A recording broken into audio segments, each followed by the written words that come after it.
CCTV footage में एक लड़का काम करता हुआ नज़र आ रहा होगा और इसको अचानक से काम करते करते क्या होता है कुछ पता नहीं लगता है और ये धड़ाम से नीचे गिर जाता है और कुरुक्षेत्र के एक हॉस्पिटल में, जैन हॉस्पिटल जिसका नाम है, उसमें एडमिट इसको करवाया जाता है और वहाँ पर मानवता को तार तार करने वाली एक घटना जो है वो सामने आई है। 27 दिन ये लड़का यहाँ एडमिट रहा। पहले 5 दिन इसको क्लोटिंग बता करके एडमिट किया गया था और उसके बाद इसका ऑपरेशन कर दिया गया कि ऑपरेशन करना पड़ेगा डॉक्टर के द्वारा, और फिर इसको 9 दिन लगातार वेंटिलेटर पर रख कर सुबह 6 बजे जब ये परिवारजनों को बोला जाता है कि आपके बेटे की मृत्यु हो गई है, और उनसे 7 लाख रुपए पहले ही जमा करवा लिए थे, जो उनकी जमा पूंजी थी, जो उनके पास था सारा पैसा जमा करवा लिया था, और उसके बाद 6 लाख की डिमांड डॉक्टरों के द्वारा फिर से की जा रही थी। और देखिए एक बेबस मजबूर माँ का हाल आप देख सकते हैं, रो रो कर अपनी व्यथा बताते हुए आपको यहाँ नजर आ रही होगी तस्वीरों के अंदर। बहुत ही बुरा बर्ताव इस महिला के साथ हुआ है। इसके पति एक रिटायर्ड सब इंस्पेक्टर है जो, और ये इसका भाई है जिनकी हालत आप देख सकते हैं। तकरीबन 12 घंटे बीत गए लेकिन हॉस्पिटल प्रशासन को, हॉस्पिटल के डॉक्टर को इन पर दया नहीं आई। इनका शव जो है इनको नहीं दिया गया। जब इस बात की भनक मीडिया को लगी तब ये हरकत में आए और उसके बाद इन लोगों ने बातचीत की। डॉक्टर का जो मैनेजर है, अकाउंटेंट है, उससे जब बातचीत की गई उन्होंने भी साफ साफ कहा कि 7 लाख रुपए इनके जमा और 6 लाख रुपए और इन्होंने जमा करवाने हैं। तो आप देख सकते हैं तस्वीरों में कि किस प्रकार से हॉस्पिटल की एक बड़ी शर्मनाक घटना सामने आई है। जिस घर का चिराग ही बुझ गया, उस औरत से, उस पिता से, उस भाई से देखिए ये पैसे मांगते हुए नजर आए और तकरीबन 12 घंटे बाद उनको जो है उसका मृत शरीर दिया गया है। आप देख सकते हैं तस्वीरों में किस प्रकार से पुलिस की टीम मौके पर पहुंच चुकी है और बातचीत की जा रही है अंदर डॉक्टर से। और जब मीडिया वहां पहुंचा तो मीडिया के पहुंचने के बाद इन लोगों ने थोड़ी सी हरकत दिखाते हुए ये कहा कि 50,000 रुपये जमा करवा करके अपनी जो लड़के का मृत शरीर है वो ले जा सकते हैं। तो देखिए क्या बोली उसकी मां। अभी हम स्थिति में नहीं है, पैसे जमा करने की स्थिति में नहीं है। हम बहुत लाचार है, हम बहुत दुखी हैं। न मेरा बेटा ही बचा, न मेरे पैसे ही बचे। हमें डेड बॉडी ले जाने के लिए रोक दिया जा रहा है। यहाँ पर हमें डेड बॉडी हम लेके जाएंगे अपने बेटे की। कौन रोक रहा है हमको? डॉक्टर साहब, डॉक्टर जैन रोक रहे हैं, कह रहे हैं कि मत ले जाओ, मत ले जाओ। और इतने भी दया नहीं कर रहे हैं कि हम पर ये ऐसे बेचारे ऐसे परेशान है, उत्तराखंड से आए हैं, हम कुछ नहीं कर रहे हैं, इनको माफ कर दें, ले जाने दें। और हमें रोक दिया जा रहा है यहाँ पर को। हम क्या कर? भूपति पंत है, सुबह 6 बजे से एक्सपायर हुआ है और 29 साल की उम्र है उसकी। और क्या दिक्कत हुई थी इसको? दिक्कत होती ब्रेन में एक्लोड हो गई तो उसका ऑपरेशन किया गया। ठीक हो जाएगा, ठीक हो जाएगा कहा डॉक्टरों ने, और ठीक नहीं हुआ। कितने पैसे लगे आपको? 6 लाख रुपए जमा कर रहे हैं, 5 लाख और 5 लाख रुपए और मांग रहे हैं। अब हमारे पास है नहीं देने को। हमने सब जितनी जमा पूंजी थी, जो धरोहर थी हमारी, सब चले गई है, कुछ भी ना बचा है। चोट सर में लगी है, क्लाउड सर में, ब्रेन में। किस टाइम लगी थी? कहाँ काम कर रहे हो? डिवाइन क्लार्क में होटल में काम कर रही। सुबह की टाइम हुआ, उनको सुबह 6 बजे के टाइम सीधे हॉस्पिटल लाया गया। काम तो 1 साल हो गया, जून में 1 साल हो गया उनको वहाँ पे करते हुए। आए आपसे कोई बातचीत हुई उनसे, डिवाइन वालों से? बातचीत कुछ नहीं हुई। उन्होंने कहा हम कुछ नहीं कर सकते हैं, हमारे पास कुछ नहीं है, ना हमारे पास कोई है, ये है वो है, कहने लगे हमें। हमने कहा पैसों की मदद करो, आर्थिक सहायता करो। वो भी इन्होंने आर्थिक सहायता नहीं करी। अपना जैसा खाना दे रहे, हम खाना दे रहे, खाने के हम भूखे हैं, खाने के भूखे हैं, कंबल दे रहे, खाना दे रहे। हमें कुछ भी नहीं चाहिए, हमें आर्थिक सहायता चाहिए। यही आर्थिक सहायता नहीं मिली हमको वहाँ से। उससे पहले से बीमार थे या बाद में अभी हुआ है उनका। नहीं, पहले कुछ बीमारी नहीं थी। मम्मी हल्का फुल्का बुखार आ रहा था। हमने कहा बेटा ठीक, दिखा ले, चेक करा ले। इसी में बस। आपने शादी हुई है?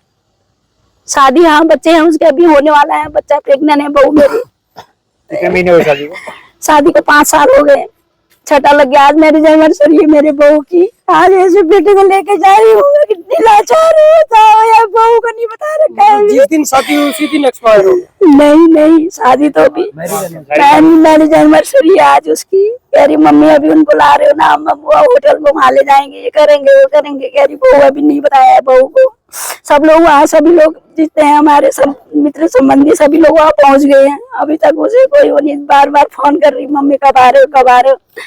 और मैं क्या बताऊँ अपनी बहू को, मैं लाचार स्थिति हूँ। जैन साहब आपका बहुत बहुत धन्यवाद, आपने ना मेरे बेटे को इतनी देर तक रखा, इतनी देर तक रखा। सुबह 10 बजे डिस्चार्ज कर देते हैं, कहते यार कोई नहीं, जाओ जाओ, आप इतना पैसों के ले रहे हैं। पुलिस वाले आए हैं, उनसे बात की? पुलिस वाले भैया ने भी कहा कुछ नहीं कहा, वो भी क्या कहेंगे बेचारे। अभी तो अभी आए हैं, अभी बुलाया गया है उनको भी। उन्होंने भी पूरा फुल सपोर्ट कर रखा हमको, हमें आपके साथ मैडम, हम आपको डिस्चार्ज करवा के छोड़ेंगे, ये बातें बोली है भाई साहब ने। तो सुबह 6 बजे से अभी तक करवा नहीं पाए वो भी। करवा नहीं पाए। वो कह रहा उससे करो, वो कह रहा उससे करो, बात पैसों के लिए। वो कौर कह रहा, रविंदर कौर कह रहा वहां से सर से कहो, सर कह रहे उनसे कहो। बस यही आपस में इनकी सलाह मशवरा हो रही है और हमें कुछ नहीं बता दिया इन्होंने। तकरीबन 12 घंटों में सलाह मशवरा नहीं हुआ, कुछ भी नहीं हुआ, हमें कुछ नहीं बताया गया। अभी जब मीडिया वगैरह पुलिस वाले सब बुलाए तब जाके ऐसी ऐसी बातें कह रहे हैं। क्या किया जाए, मैं भी क्या कर, मैं भी लाचार हूँ। बिमला पंत है मेरा नाम।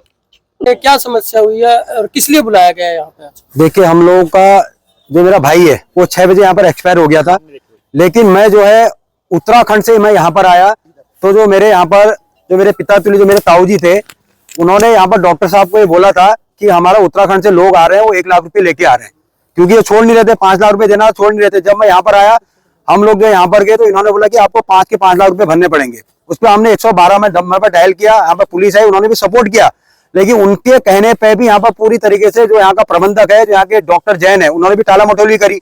लेकिन उसके बाद मैं धन्यवाद करना चाहूंगा कुरुक्षेत्र के पत्रकार बंधुओं का। जब आप लोग आए, आप लोगों ने पूरे यहाँ पर मीडिया में जो अपना न्यूज चैनल के माध्यम से हमारी जो व्यथा यहाँ पर सुनाई, तो उसके बाद कहीं ना कहीं यहाँ का प्रशासन, यहाँ के डीसी, यहाँ के जो मुख्य चिकित्सा अधिकारी हैं वो हरकत में आए। तो उसके चिकित्सा अधिकारी वो हरकत में आए, उनका मेरे पास फोन आया कि आपका जितना पैसा वहां जमा कर लीजिए। मैं वहां गया, मैंने कहा देखिए हमारे पास कोई पैसा नहीं है, लेकिन उसके बाद ये बातचीत हुई है कि आप जो है वहां पर कुछ ऐसा कुछ जो नॉन कंज्यूमर आइटम, कोई नॉन कंज्यूमर आइटम है, उसका टोटल अमाउंट 50,000 रुपए है, उसको आप भर दीजिए, आप अपनी डेड बॉडी लेके जाइए। लेकिन हम सुबह 6 बजे से शाम के 6-7 बजने वाला 12-13 घंटे से हम लोग परेशान हैं। इसलिए हमने बोला ठीक है, जो आपका नॉन कंज्यूमर आइटम है हम लोग 50,000 रुपए भरेंगे, हम अपनी डेड बॉडी को ले जाएंगे। लेकिन आपका बहुत बहुत धन्यवाद पत्रकारों को मैं करना चाहता हूँ, आप लोगों ने अपने माध्यम से हमारी व्यथा सुनाई। हम 400 किलोमीटर दूर से यहाँ पर आए, आपने हमारी व्यथा सुनाई। उसके बाद यहाँ का प्रशासन और यहाँ की सरकार जागी। हम लोग सुबह 6 बजे से यहाँ से परेशान थे, लेकिन जब हमारे पत्रकार बंधु यहाँ पर आए, उसके बाद कहीं ना कहीं प्रशासन और यहाँ की सरकार हरकत में आई। जो 12 घंटे बीते हैं वो आपके लिए काफी दुखदायी रहे। देखिए बहुत ही दुखदायी रहे। यहाँ पर हमारी माता तुल्य मेरी ताई जी है, सुबह से यहाँ पर रो रही है। पिता तुल्य मेरे ताऊ जी है, वो यहाँ पर रो रहे हैं, और मेरे को मजबूरन वहां पर अपने घर गृहस्थी छोड़ के मुझे वहां पर जो है 8 बजे वहां से तुरंत जो है गाड़ी बुक करके कम से कम 10 या 11,000 में वहां से मैं गाड़ी बुक करके यहाँ पर आया हूँ। और उसके बाद मैं जब यहाँ पर पहुंचा 3 बजे, हमने डॉक्टर साहब से बात करी, कोई सुनने के लिए तैयार नहीं था। उसके बाद हमने जब आप लोगों को बुलाया, आप लोगों का बहुत बहुत धन्यवाद। लेकिन मैं ये बताना चाहता हूँ कि जिस तरीके से हॉस्पिटल ने, क्योंकि मैं 18 तारीख से हम लोग ने यहाँ पर देखा, 18 तारीख से ये 12 सांस उसको दे रहे थे और 12 सांस वो ले रहा था। हमने बोला सर कोई दिक्कत, बोला नहीं अभी चांस है, अभी चांस है, अभी चांस है। उसके चक्कर में कम से कम आज 18, 19, 20, 21, 22, 23, 24, 25, 26 मतलब 9 दिन का मतलब 50,000 रुपये पर डे का खर्चा है। वेंटिलेटर में उसकी सांस नहीं थी, उसके बाद भी 4.5 लाख का बिल बनाया है। इसलिए वो 4.5 लाख के बाद वो 50,000 रुपये बोल रहे हैं, बोला उससे पहले का बिल है, नॉन कंज्यूमर बिल है, उसका आप भरिए, अपनी डेड बॉडी ले आइए। तो हम मजबूरन, हमारे पास तो है नहीं, लेकिन हम मजबूरन हम परेशान हैं, कहीं और हमारा टाइम व्यस्त ना हो, ज्यादा हमें समय ना लगे, इसलिए हम 50,000 रुपये भर के अपनी डेड बॉडी को यहाँ से ले जाना चाहते हैं। और सभी पत्रकार बंधुओं का बहुत बहुत धन्यवाद करता हूँ आपके माध्यम। मेरा नाम दिनेश तिवारी। जी सर, क्या बताएंगे कि 29 साल के लड़के की अभी हॉस्पिटल में सुबह 6 बजे मृत्यु हुई है और अभी तक बॉडी रिलीज नहीं की गई उसकी? बेसिकली सर जो पेशेंट की डेथ हुई है हमारे यहाँ पे, इसके बारे में इनको सुबह ही बता दिया गया था डॉक्टर साहब ने इनको। इनका जो बैलेंस था सर वो भी इनको डे बाई डे अपडेट कर रहे थे इनको, बट इनके जो फादर साहब थे वो कह रहे थे कहीं से लोन वगैरह करवा रहे हैं, तो इस करके हमने भी पेमेंट का थोड़ा सा होल्ड रखा कि कोई दिक्कत नहीं है, कि कई बार टाइम लग जाता है पेमेंट आने में। तो बेसिकली आज सुबह जब इनको अपडेट किया तो ये पेमेंट के लिए बेसिकली डिवाइन होटल में इनका कोई है सिस्टम, मतलब ये जॉब कर वगैरह करते हैं, तो वहाँ से पेमेंट के लिए आए थे। अभी इनकी पेमेंट ही पेंडिंग है 6 लाख रुपए, तो इसी वजह से डॉक्टर साहब ने डिस्काउंट के लिए भी डॉक्टर साहब ने बोला है कि जो भी हमारा डिस्काउंट होगा हम करने के लिए रेडी। सर इन्होंने कहा कि हम 7 लाख रुपए जमा भी कर चुके हैं पहले। जी सर, इन्होंने जो पैसा जमा करवाया है वो इनको पूरा अपडेट है। इनका टोटल बिल 12,86,000 का है, जिसमें से इन्होंने 681 जमा करवा रखा है। 6 लाख के अराउंड इनका अभी पेंडिंग है सर। तो डेथ हो चुकी है तो और वो असमर्थ हैं देने में, तो इस प्रकार से बॉडी यहीं पे रहेगी फिर? बेसिकली एक तो सर हम भी इनके साथ ही हैं, हम नहीं कह रहे हैं कि ये मतलब ऐसा होना चाहिए, बट हम डे बाई डे इनको अपडेट कर रहे थे बिल का। नहीं सर, डे बाई डे तो आप कर रहे थे। हाँ। अभी जो मुद्दा खड़ा है कि वो कह रहे हैं हम असमर्थ हैं, 1 रुपया नहीं दे पाएंगे, ठीक है, तो अब बॉडी क्या यहीं रहेगी? सुबह जो इन्होंने मेरे से बात करी थी कि ये 4.5 लाख रुपए का इंतजाम किया है इन्होंने, 1.5 लाख रुपए कैश का है और बाकी इन्होंने डिवाइन होटल के मालिक से कुछ बात करी है, 4.5 लाख की बात कर रहे हैं। तो हमने डॉक्टर साहब से बात करी, डॉक्टर साहब कह रहे हैं कोई दिक्कत नहीं है, जो भी डिस्काउंट बनेगा वो हम देने के लिए राजी हैं। तो वो कैश तो ये दे सकते हैं ना सर, जो इनके पास अभी इस टाइम सर एक इंसानियत के नाते भी सोचा जाए, जो इंसान सुबह से कह रहा था लेकिन अब देने में असमर्थ है, तो उसके लिए क्या किया जाए? सर बेसिकली देखो हम भी एम्प्लॉय हैं यहाँ पे, इतना बड़ा डिसीजन हम भी नहीं ले पाएंगे इतनी अमाउंट का, वो तो डॉक्टर साहब ही बता पाएंगे आपको इस चीज़ के बारे में कि कितनी बड़ी अमाउंट है। साहब से बात हुई हो? डॉक्टर साहब से हमारी बात हुई है, डॉक्टर साहब ने यही डिस्काउंट के लिए मना नहीं करा है, जो भी बन पड़ेगा डिस्काउंट देने के लिए राजी हैं, बट इतना सारा अमाउंट मतलब सीधा सीधा ये है कि बिल देंगे तो बॉडी रिलीज होगी, चाहे वो थोड़ा दे ज़्यादा दे। 11 घंटे बेसिकली 11 घंटे जो भी सुबह जब डेथ हुई इनको बताया था बॉडी के बारे में, डे वाइज डे जब बिल अपडेट कर रहे थे तो डॉक्टर साहब ने इनको बताया भी था कि अगर आपका मतलब इतना नहीं जोड़ता है तो आप ले जा 15 सकते हो। नवंबर को वेंटिलेटर पे लगाया गया था हमारा, और हमने पूछा था डॉक्टर से, वो कह रहे थे कि स्थिति ठीक है, लेकिन अब एकदम से नहीं, पिछले 10 दिन से 8-10 दिन से वेंटिलेटर पे हैं पेशेंट, तो 10 दिन से ही डे बाई डे सुबह सर बताते हैं इनके पेशेंट के अटेंडेंट को कि क्या स्थिति है। स्थिति गंभीर ही बताई गई थी काफ़ी दिन से, बट आज जो सुबह हुआ है एक्सपायर हुए हैं पेशेंट, तो तब भी इनको इंटीमेट कर यदि दिया। इन्होंने पेमेंट नहीं की तो ऐसे ही फिर बेसिकली इसका डिसीजन मैं नहीं ले सकता हूँ कि मैं एम्प्लॉय हूँ यहाँ पे, वो डिसीजन डॉक्टर साहब ही ले पाएंगे। तो आपकी बात नहीं हुई कि वो देने में असमर्थ है पैसे?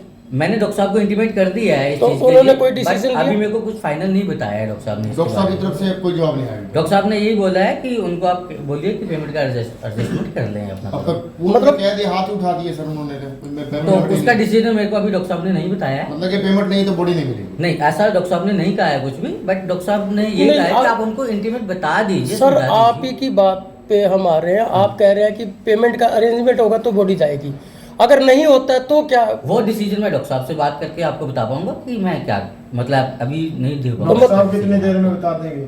डॉक्टर साहब से मैं डॉक्टर साहब इस टाइम कोशिश कर रहे हैं, डॉक्टर साहब भी इस टाइम ओटी में है, ऑपरेशन थिएटर में है। ज़्यादा बात मेरी भी नहीं उनसे हुई है, ऑपरेशन चल रहा है। 1 बजे से डॉक्टर साहब ऑपरेशन में है, 1 बजे से पहले वो वेट कर रहे थे इनके आने की, बात करने की, बट वो नहीं आए, तो इस वजह से डॉक्टर साहब को इमरजेंसी में तो ओटी जाना। ये भी कोशिश कर रहे थे सुबह से बात करने की? हाँ जी, अब मुझे नहीं पता कि ये बात करने की कोशिश कर रहे हैं, पैसे का एडजस्टमेंट करने के लड़के के फादर ने जो ताऊ जी है उन्होंने हाँ। कहा है कि भाई हम बात करने की कोशिश कर रहे थे, लेकिन डॉक्टर साहब ने बात ही नहीं की हमारे साथ। ऐसा नहीं हो सकता कि डॉक्टर साहब ने वही नहीं बात करी। डॉक्टर साहब ने मेरे पास भेजा था कि आप बिल का अपडेट ले लीजिए, मैंने बिल का अपडेट किया।